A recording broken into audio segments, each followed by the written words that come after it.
A growing number of Americans are getting their news online or through an app, but experts say it's getting increasingly hard to spot credible news from real news and fake sources, all combining. 7 Action News reporter Kiera Hay highlighting some ways to become a smarter news consumer. Social media timelines are saturated with information. But what news articles can you trust and what news sources are legit? Experts say it's a fine line between what's real and what's fake, and deciphering between the two is going to take some work. It happens all the time. You scroll through social media, see an interesting article, and share it. But experts say if you're not diligent, with one click, you could be helping to spread misinformation. Yeah, fake social media posts are tough, right? Chris Lampy, a professor at the University of Michigan School of Information, says it's becoming increasingly difficult to determine what is credible news content and what isn't. As local newspapers have dried up, what's rushed into their place are what are sometimes called these pink slime journalism sites. Pink slime sites have similar names, similar formats, and seemingly similar content.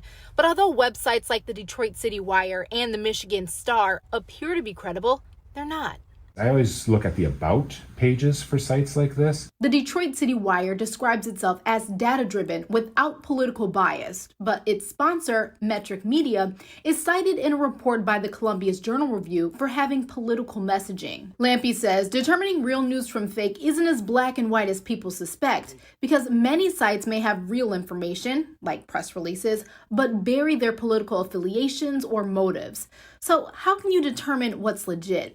Tip 1, if the headline triggers a strong emotional response, be leery. Some things are inherently emotional, right? Like that, and that's part of news. But if the newspaper is using adjectives that are themselves sensationalistic, like horrifying or exciting, that's probably a good sign that they're trying to manipulate your viewpoint. Another red flag, long URLs with weird characters and images with no sources.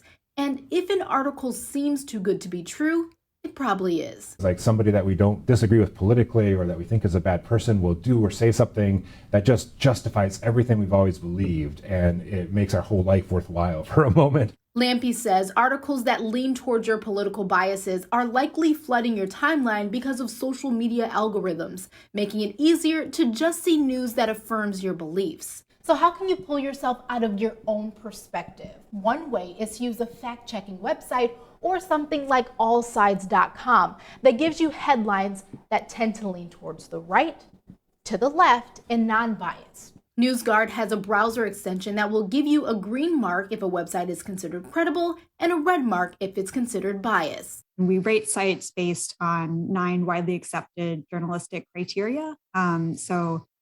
Credibility criteria: do they regularly publish false news? Do they make corrections? Do they gather and present information responsibly? At the end of the day, Lampy says being a responsible news consumer will take some effort. The nice thing about Michiganians is we're willing to work, right? And so I think if we're willing to put in that work, we can get there. For more information on how to be a smart news content consumer, head on over to our website at WXYZ.com. In Ann Arbor, Kiera Hay, 7 Action News.